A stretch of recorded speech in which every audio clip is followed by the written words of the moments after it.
Surat સારોલીની textile માર્કેટમાં લાગી હતી આગ. બીજા માટે શોર્ટ સર્કિટના કારણે સવારે 7:30 વાગ્યા આસપાસ આગ લાગી હતી. ફાયર વિભાગ દ્વારા બ્રિગેડ કોલ જાહેર કરાયો હતો. 25 જેટલી ફાયરની ગાડીઓએ માર્કેટમાં પહોંચીને આગ પર પાણીનો મારો ચલાવ્યો. 1 કલાકની ભારે જહેમત બાદ આગ પર કાબુ મેળવાયો. સદનસીબે ઘટનામાં કોઈ જાનહાનિ થઈ નથી. હાલ ફાયર દ્વારા કુલિંગની પ્રક્રિયા હાથ ધરાઈ છે. જી, તમારું નામ? Divisional fire officer Krishna Mod. ગોડાદરામાં નિધિ ટેક્સટાઇલ માર્કેટ છે, એના બેઝમેન્ટમાં કંઈક કારણોસરથી આગ લાગી ગઈ હતી, જેના કારણે જે વાયરિંગની પ્લેટ અને મીટર પેટીને એનામાં કંઈક આગ લાગી હતી. ધુમાડો વધારે હતો, જેથી અમારે ફોર્સ એન્ટ્રી કરીને અંદર ફાયર ફાઇટિંગ કરવું પડ્યું હતું.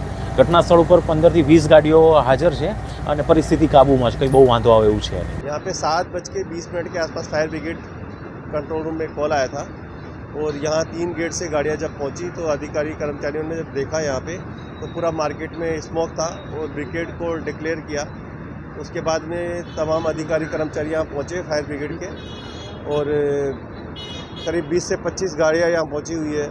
कूलिंग करने के बाद थोड़ा स्प्रे वगैरह पानी का जब किया तो स्मोक रिड्यूस होने के बाद पता लगा कि सेकंड बेसमेंट में फायर हुआ है और अभी स्थिति पूरी तरह से कंट्रोल में है और कोई इजाज़त नहीं है. કેમેરામેન સેનિલ વિરાણી સાથે વિશાલ છેઠા, માનવ પ્રભા ન્યૂઝ, સુરત. અમારા વિડીયોની નવી અપડેટ મેળવવા માટે સબસ્ક્રાઇબ કરો માનવ પ્રભા ન્યૂઝ ચેનલને.